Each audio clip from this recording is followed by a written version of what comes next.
T से लेके 80U तक की जो भी कटौतियाँ उस करदाता को पे एप्लीकेबल होती है, अगर उसको माइनस कर दिया जाए तो जो शेष बचती है उसको हम कर योग्य आय कहते हैं या कुल आय कहते हैं। अब इसमें 2 शब्दावली यूज़ होती है, गत वर्ष और कर निर्धारण वर्ष। ये दोनों क्या हैं?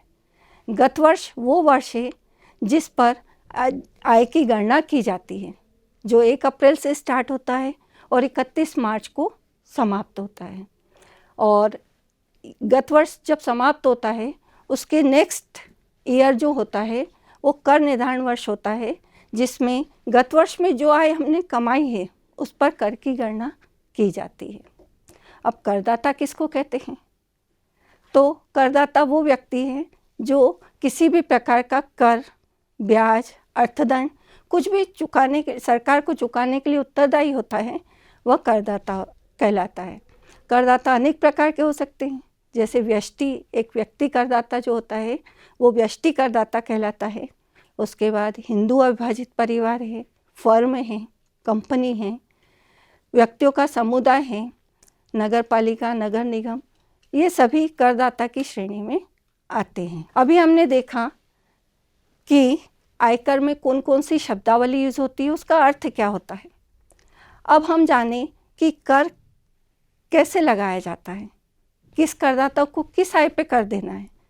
तो गत वर्ष की कुल आय के आधार पर कर की गणना की जाती है। जैसे हमने अभी देखा कि गत वर्ष की आय पे हम कर निर्धारण वर्ष में कर लगाते हैं। अब कुल आय की गणना निवास स्थान के आधार पर की जाती है। विद्यार्थियों, आपको मैं बता दूं, निवास स्थान और नागरिकता 2 अलग अलग चीज़ है। कैसे? नागरिकता किसी व्यक्ति को कब मिलती है? जब उसके पूर्वज यानी कि माता पिता हो, दादा दादी हो, नाना नानी हो, अगर अविभाजित भारत में पैदा हुए हैं तो वो भारत के नागरिक कहलाएंगे। लेकिन निवास स्थान प्रतिवर्ष चेंज हो सकता है, क्योंकि करदाता क्या होता है, कभी वो भारत में रहता है, कभी विदेश में रहता है। तो निवास स्थान उसके भारत में रहने की अवधि के आधार पर हम डिसाइड करते हैं कि वो कौन सा निवासी है, उसको कौन सी आय पे कहाँ कर देना है। जो आय उसने भारत में कमाई है उस पे कहाँ कर देना है, जो उसने विदेश में आय कमाई है उस पे कहाँ कर देना है। आयकर अधिनियम में निवास स्थान के लिए 3 प्रकार के निवासी बताए गए हैं। पहला है साधारण निवासी, ऑर्डिनरी रेसिडेंट। दूसरा है असाधारण निवासी, नॉट ऑर्डिनरी रेसिडेंट। और तीसरा है अनिवासी, नॉन रेसिडेंट। इस प्रकार से आयकर अधिनियम में निवास स्थान के आधार पर करदाताओं को इन 3 श्रेणियों में विभाजित किया गया है। अब हम देखें कि इसका निर्धारण कैसे होता है कि आप साधारण निवासी है, असाधारण निवासी है या अनिवासी है, कौन से निवासी हैं आप। तो इसके लिए आयकर अधिनियम में क्या है, एक आधारभूत और 2 अतिरिक्त शर्तें दी गई हैं। इन शर्तों के आधार पर हम डिसाइड करेंगे कि वो कौन सा निवासी है, साधारण, असाधारण या अनिवासी। अब वो शर्तें क्या है, आइए हम देखते हैं। आधारभूत शर्त की बात करें हम, आधारभूत शर्त के अंतर्गत हमको क्या है, आयकर अधिनियम में 2 विकल्प दिए हैं। हमको चॉइस दे दी है कि हम पहला विकल्प पूरा कर लें या सेकंड विकल्प पूरा कर लें। दोनों में से अगर एक विकल्प हम पूरा कर लेंगे तो क्या माना जाएगा कि हमने आधारभूत शर्त को पूर्ण कर लिया है। अब पहला विकल्प क्या है, गत वर्ष में करदाता का 182 दिन भारत में रहना।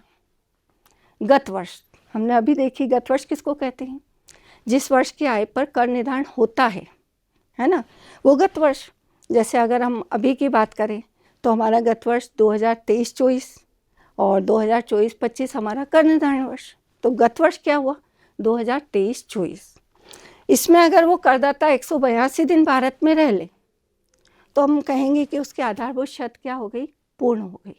लेकिन अगर वो 182 दिन नहीं रहता है तो फिर क्या करेंगे, फिर हम सेकंड विकल्प पे जाएंगे कि क्या वो गत वर्ष में 60 दिन रहा है। अगर वो गत वर्ष में 60 दिन रह लेता है तो फिर हम उसका पास्ट देखेंगे कि गत वर्ष के पूर्व के 4 वर्षों में वो 365 दिन भारत में रहे। गत वर्ष के पूर्व के 4 वर्ष कौन से, जैसे हमारा गत वर्ष कौन सा है, 2022-23, उसके पूर्व के 4 वर्ष मतलब 21-22, 22-23, 20-21, 19-20, गत वर्ष जो है हमारा 2022-23, उसके पहले के 4 वर्ष, है ना। उन 4 वर्षों में उसके भारत में रहने के दिन हम काउंट करेंगे कि किस साल कितने दिन रहा वो। अगर वो 365 दिन पूरे कर लेता है तो भी हम क्या कह देंगे कि उसकी आधारभूत शर्त पूर्ण हो गई। तो आधारभूत शर्त में हमको 2 विकल्प दिए हैं, उनमें से कोई एक विकल्प हम पूरा कर लेते हैं तो क्या माना जाएगा कि उस करदाता ने आधारभूत शर्त को पूर्ण कर लिया है। बट इसमें कुछ अपवाद है, एग्जेम्पशन है। वो ये कि कुछ परिस्थितियों में करदाता को क्या करना पड़ता है, पहला विकल्प ही उस पर एप्लीकेबल होगा, सेकेंड विकल्प पे वो नहीं जा सकता है। ऐसी कौन सी कंडीशन है? यदि भारत का नागरिक गत वर्ष में विदेश नौकरी करने हेतु गया है। भारत का नागरिक, मैंने अभी बताया था कि भारत का नागरिक कौन होता है, जो उसके पूर्वज, माता पिता, दादा दादी, नाना नानी अविभाजित भारत में पैदा हुए हैं, तो वो व्यक्ति भारत का नागरिक है। अब सपोज उसकी नौकरी कहाँ लग गई, विदेश में लग गई, तो वो क्या करेगा, विदेश चला जाएगा। तो फिर उसको क्या करना पड़ेगा, पहली शर्त या आधारभूत शर्त पूर्ण करने के लिए उसको 182 दिन भारत में रहना होगा। अगर वो नहीं रहता, उस पर दूसरी शर्त लागू ही नहीं होगी। उसको क्या करना पड़ेगा, आधारभूत शर्त पूर्ण करने के लिए पहली शर्त पूर्ण करनी होगी। और दूसरा, यदि भारत का नागरिक विदेश में रह रहा है, सपोज किसी की नौकरी लगे या विदेश में उसकी नौकरी लगे, 4-5 साल से वो वहीं हैं और भारत क्या करने आ रहा है, भ्रमण के लिए घूमने आ रहा है, तो भी उसको क्या करना पड़ेगा, आधारभूत शर्त को पूर्ण करने के लिए 182 दिन भारत में रहना होगा। वो 60 + 365 दिन वाली शर्त इन दोनों कंडीशन में एप्लीकेबल नहीं होगी। मतलब इनको चॉइस नहीं मिलेगी कि पहले की बजाय वो दूसरा विकल्प ले ले, उनको पहला विकल्प ही पूर्ण करना होगा। अतिरिक्त कंडीशन आधारभूत हो गई। आयकर अधिनियम में एक आधारभूत और 2 अतिरिक्त शर्तें दी है। तो आधारभूत शर्त हमने अभी देख ली, अब अतिरिक्त शर्तें क्या है, एडिशनल कंडीशन क्या है। अब इसमें और नहीं है, ये दोनों कंडीशन उनको पूरा करना है ना। पहली एडिशनल कंडीशन क्या है, करदाता गत वर्ष के पूर्व के 10 वर्षों में से कम 2 वर्ष तक प्रथम शर्त पूर्ण करे। गत वर्ष के पूर्व के 10 वर्ष, मतलब अगर हमारा गत वर्ष 23-24 है तो इसके पहले के 10 वर्ष 22-23, 21-22, 20-21, ऐसे 10 वर्ष हम देखेंगे। उसमें से उसके 2 वर्ष ऐसे होने चाहिए जिसमें वो आधारभूत शर्त है ना, या तो 182 दिन वाली या 60 + 365 दिन वाली, दोनों में से कोई एक शर्त 2 वर्ष तक पूरी कर ले, तो हम क्या कह देंगे कि उसके अतिरिक्त शर्त की प्रथम शर्त क्या हो गई, पूर्ण हो गई। ओके। सेकेंड एडिशनल शर्त क्या है, सेकेंड एडिशनल शर्त है करदाता गत वर्ष के पूर्व के 7 वर्षों में कुल मिलाकर 730 दिन भारत में निवासरत हो। मतलब गत वर्ष जो है आपका, उसके पहले के 7 साल हम ले और उसमें हर ईयर के दिन काउंट करें कि वो भारत में कितने दिन रह रहा है। किसी वर्ष वो 50 दिन रह रहा है, किसी वर्ष, और अगर यही रह रहा है तो कोई बात ही नहीं, 2 वर्ष में ही पूरे हो जाएंगे 730 दिन। लेकिन अगर वो कभी विदेश जाता है, कभी भारत में रहता है, तो उसके दिन काउंट करके हम ये देखेंगे कि वो भारत में क्या 730 दिन रहा। अगर रहा तो हम क्या कह देंगे कि अतिरिक्त शर्त में सेकंड वाली शर्त उस करदाता ने क्या करी है, पूरी कर दी है। तो एक आधारभूत और 2 अतिरिक्त शर्त। ठीक है। इसके बाद हम बात करें कि अब क्वेश्चन ये आता है कि कब रहना उसको, क्या कंटिन्यू रहना, जैसे 182 दिन है या 60 दिन है या 730 दिन है, जो भी है वो कैसे रहना। तो ये ज़रूरी नहीं कि वो लगातार रहे, हो सकता है उसको यहाँ काम हो तो 20 दिन के लिए आया इस महीने में, फिर विदेश चला गया, फिर आया, फिर कुछ दिन रह के फिर चला गया। तो ऐसा नहीं है कि उसको लगातार रहना है कि पहली शर्त पूरी करने के लिए, आधारभूत शर्त पूर्ण करने के लिए उसको 182 दिन रहना है, तो कंटिन्यू रहना आवश्यक नहीं है। ठीक है। दूसरा, भारत में किसी एक स्थान पर रहना आवश्यक नहीं है, पूरे इंडिया में कहीं पे भी रह सकता है। पहली बार आया तो वो कहीं और रह सकता है, दूसरी बार आया तो कहीं और रह सकता है, जहाँ उसको कंफर्टेबल लगे या जहाँ जिस काम के लिए वो आया है वो कर सकता है। तो ये भी कंडीशन है कि उसको एक स्थान पर रहना आवश्यक नहीं है। उसके बाद अब वो भारत जिस दिन आता है और जिस दिन भारत से जाता है वो दिन कहाँ काउंट करें, तो दोनों दिन हम क्या करेंगे, भारत में काउंट करेंगे, भारत के रहने के दिनों में हम शामिल करेंगे उसको। जिस दिन वो भारत आ गया, सपोज आज आ गया, तो आज का दिन कहाँ काउंट होगा, भारत में ही। और जिस दिन वो जाएगा वो दिन भी कहाँ काउंट होगा, भारत में ही। तो इस प्रकार दिनों की गणना कैसे की जाती है, तो इन बातों को हम ध्यान रखेंगे। अब हमने कंडीशन देख ली, अब कौन सी कंडीशन पूरी हो रही तो कौन सा करदाता है। तो भारत में हमने देखा 3 प्रकार के करदाता होते हैं। कौन कौन से, ऑर्डिनरी रेसिडेंट्स, साधारण निवासी, असाधारण निवासी और अनिवासी। ठीक है, ओके। साधारण निवासी कब होगा, वो जब वो आधारभूत वाली शर्त और दोनों अतिरिक्त शर्त पूर्ण कर लेगा। आधारभूत और अतिरिक्त, दोनों अतिरिक्त, मतलब तीनों शर्तें जो करदाता पूर्ण करेगा वो कौन सा निवासी होगा, भारत का साधारण निवासी होगा।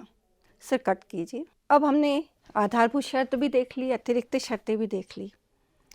अब कैसा करदाता कौन सी शर्त पूर्ण करने पे साधारण निवासी बनेगा, ऑर्डिनरी रेसिडेंट, असाधारण निवासी बनेगा और अनिवासी बनेगा।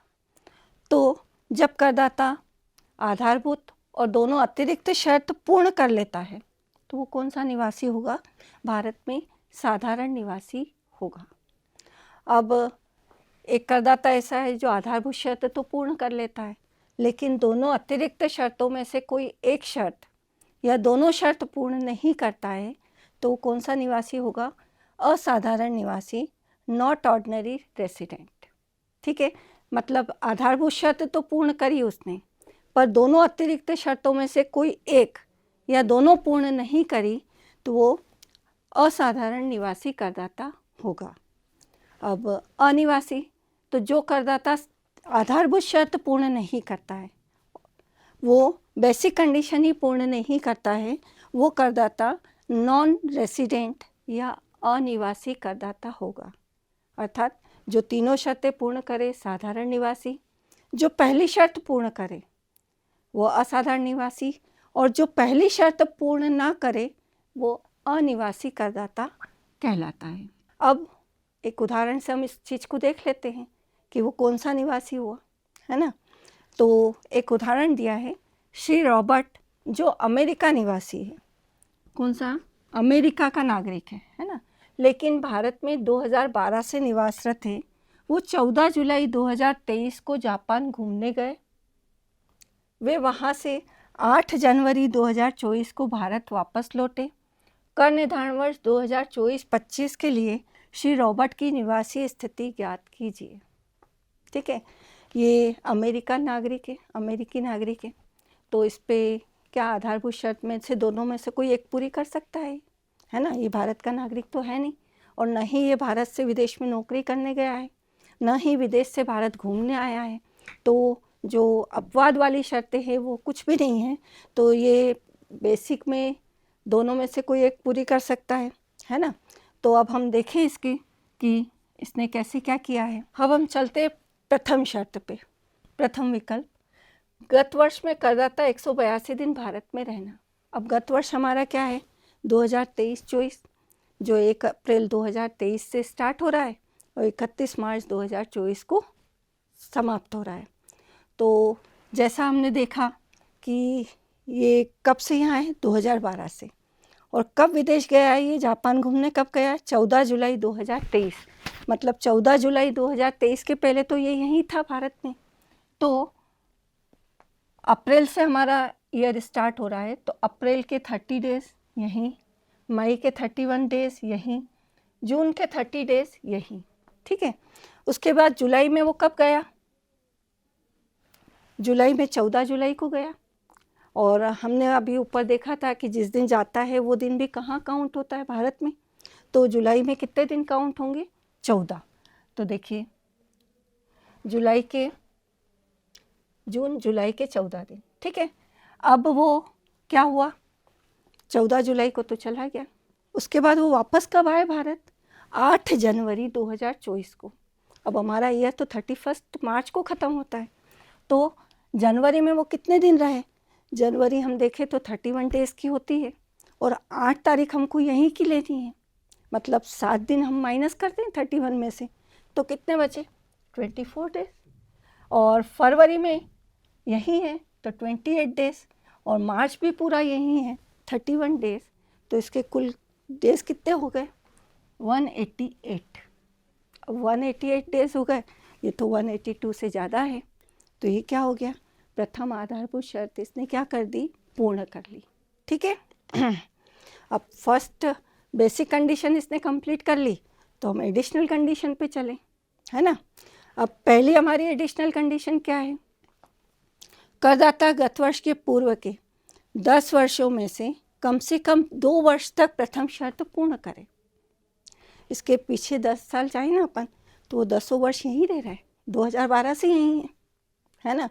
तो 2 वर्ष तो ऐसे होंगे हैं इसके कि वो करदाता क्या कर रहा है? 182 दिन भारत में रह रहा है। ठीक है, तो ये कंडीशन भी इन्होंने पूर्ण कर ली। अब थर्ड कंडीशन पे जाएं। अब थर्ड हमारी याद सेकेंड एडिशनल कंडीशन क्या है हमारी? करदाता गत वर्ष के पूर्व के 7 वर्ष में कुल मिलाकर 730 दिन भारत में रहे। तो ये भी कंडीशन, वो तो अगर गत वर्ष का पूर्व देखें हम, 23-24 हमारा गत वर्ष है, इसका पहला देखें तो 22-23 पूरे वर्ष यही है वो, तो पूरे वर्ष यही है मतलब 365 दिन।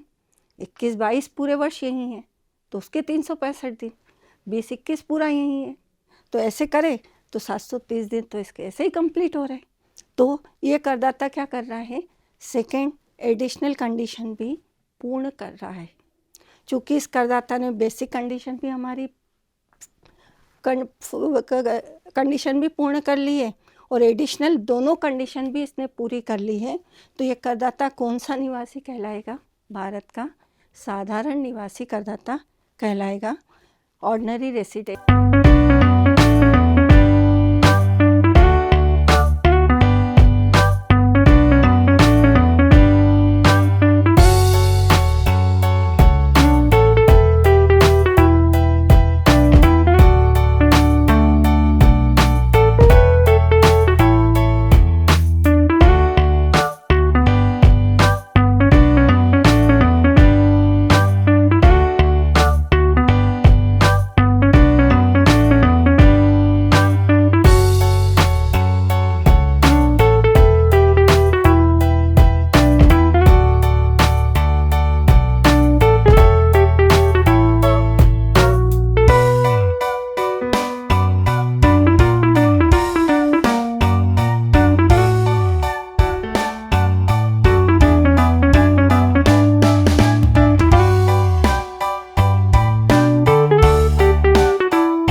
अभी तक हमने जितना पढ़ा उसके अकॉर्डिंग अपन कुछ क्वेश्चन सॉल्व करते हैं, पता चले कि हमको कितना समझ में आया। चलिए पहले क्वेश्चन पे हम चलते हैं।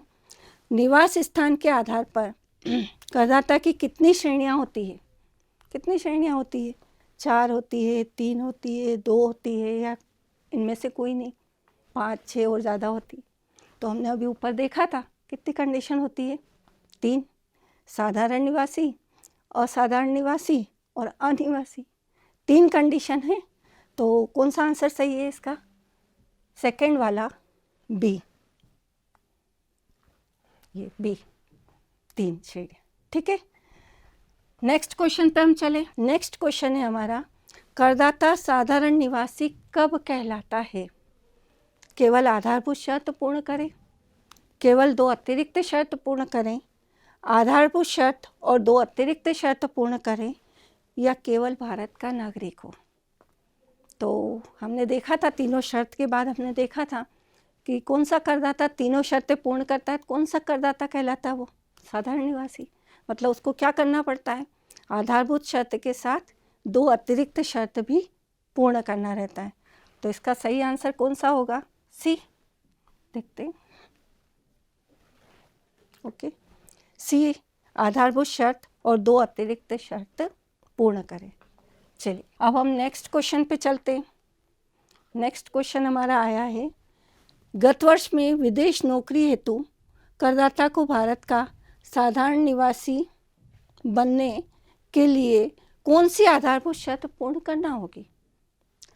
भारत का नागरिक विदेश में नौकरी करने गया है, तो हमने कहीं ये पढ़ा था ना, भारत का नागरिक विदेश में नौकरी करने जाए या विदेश का नागरिक भारत में घूमने आए, तो उसकी आधारभूत शर्त या बेसिक कंडीशन कब पूर्ण होती है?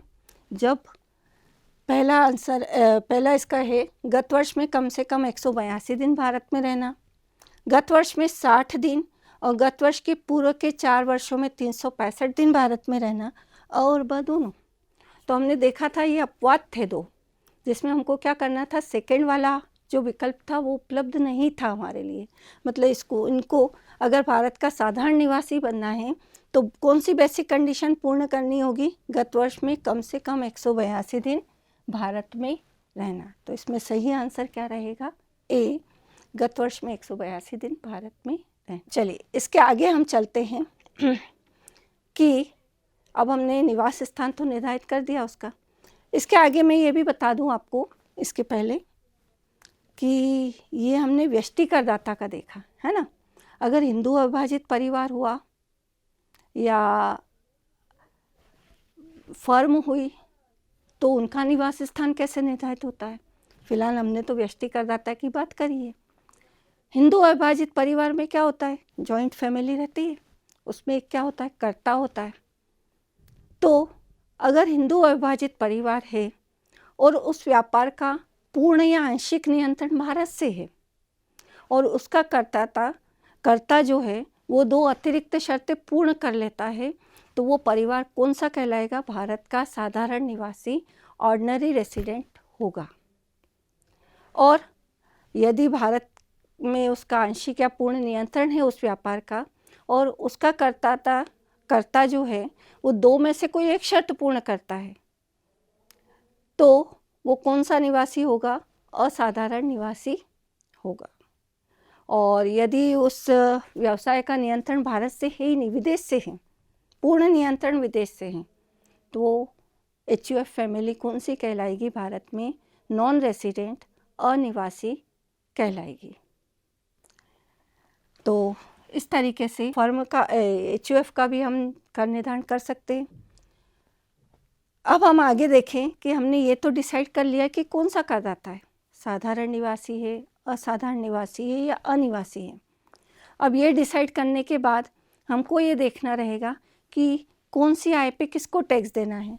तो आगे के लेक्चर में हम निवास स्थान के आधार पर कर योग्य आय की गणना और उदाहरण द्वारा उसका स्पष्टीकरण दोनों चीज़ें समझेंगे।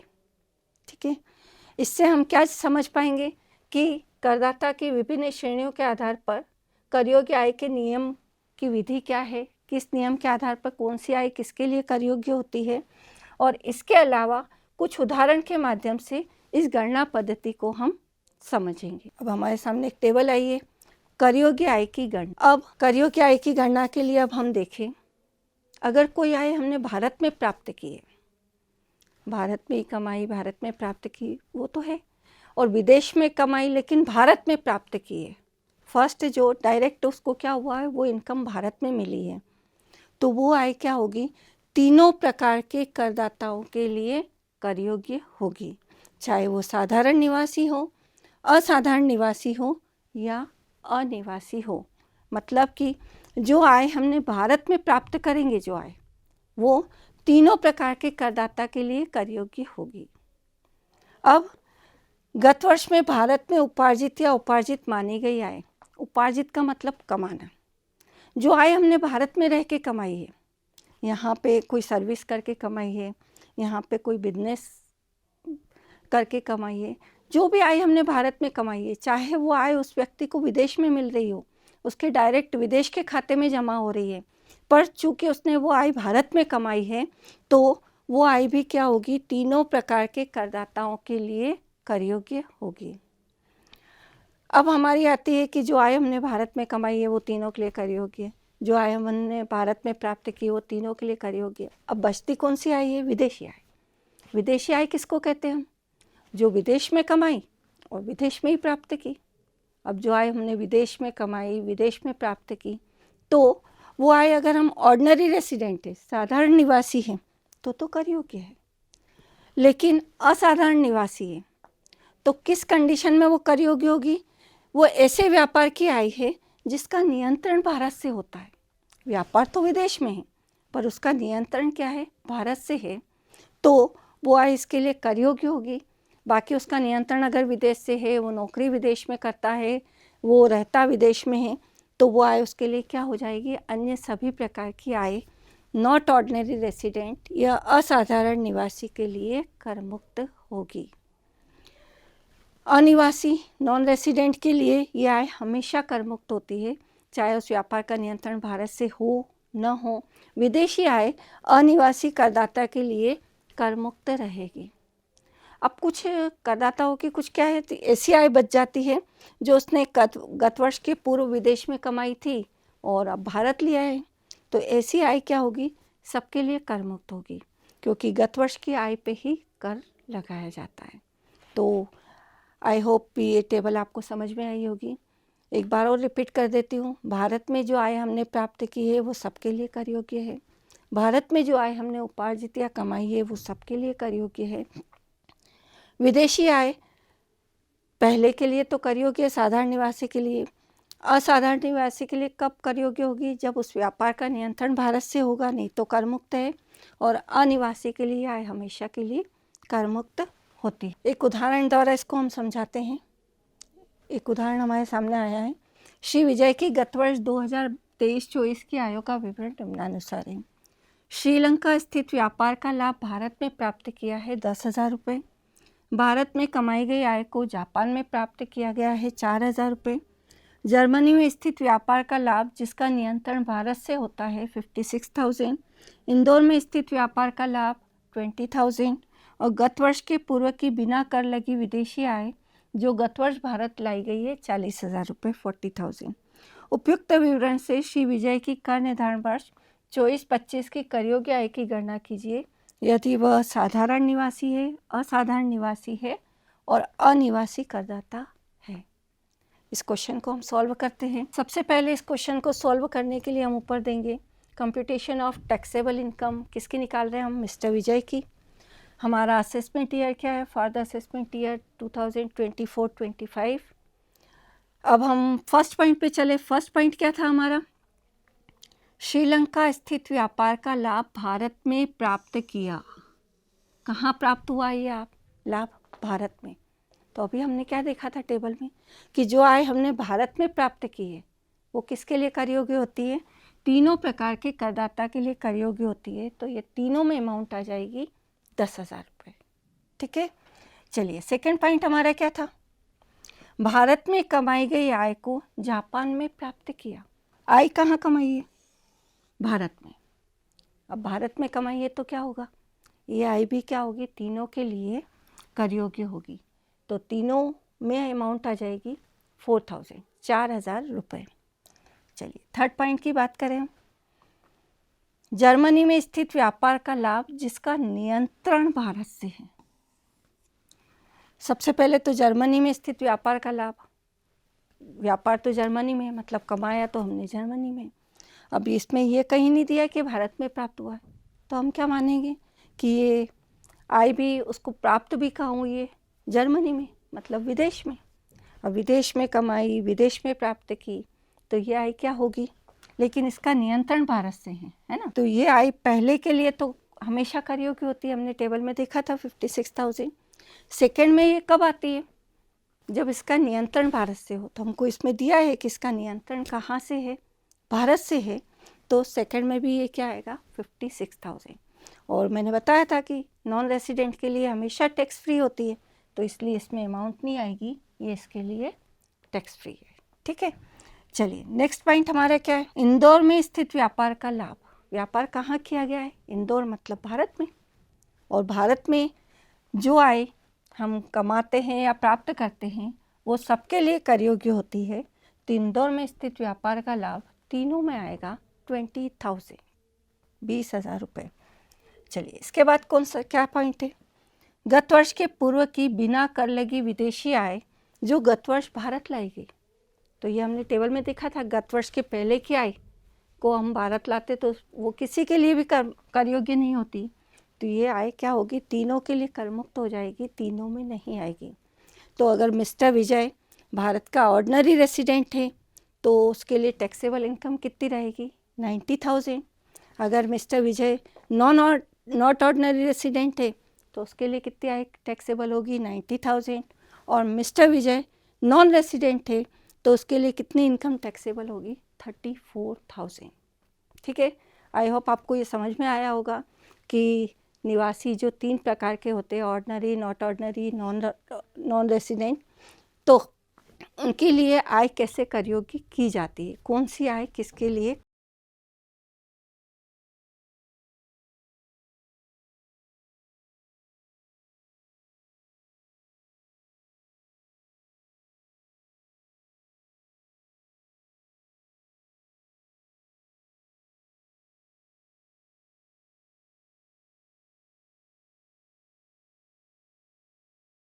अब क्वेश्चन पे चलते हैं। फर्स्ट क्वेश्चन है हमारा, विदेशी आय किसके लिए कर योग्य होती है, किसके लिए कर योग्य होती है। अगर उस व्यापार का नियंत्रण भारत से नहीं है तो सिर्फ साधारण निवासी करदाता के लिए, ऑर्डिनरी रेसिडेंट के लिए कर योग्य होती है। चलिए हम देखते हैं। इसमें ऑप्शन दिए, साधारण निवासी, असाधारण निवासी, अनिवासी और सभी के लिए। तो किसके लिए कर योग्य है ये, साधारण निवासी करदाता के लिए। ठीक है, चलिए सेकंड क्वेश्चन पे हम चलते हैं।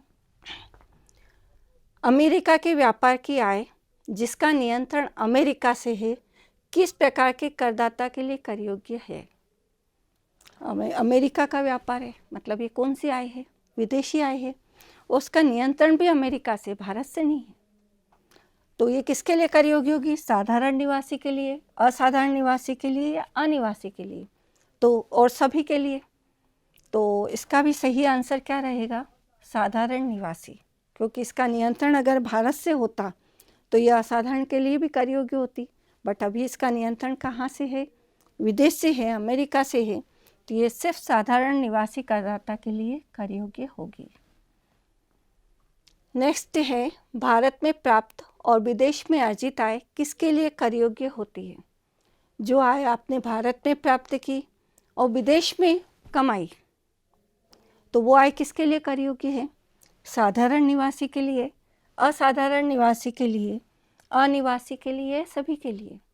तो हमने अभी देखा था कि क्या होता है, जो आय आपने भारत में कमाई, कोई भी एक काम, एक वर्ग भारत में हो जाए, या तो कमाना या प्राप्त करना, वो आय क्या होता है, सबके लिए कर योग्य होती है। तो इसका सही आंसर है सभी के लिए कर योग्य। आई होप आपको ये वाला टॉपिक अच्छे से समझ में आया होगा। DHE की पूरी टीम को बहुत बहुत धन्यवाद, और विद्यार्थियों आप अच्छे से पढ़ें और बहुत प्रगति करें, इसी शुभकामना के साथ धन्यवाद।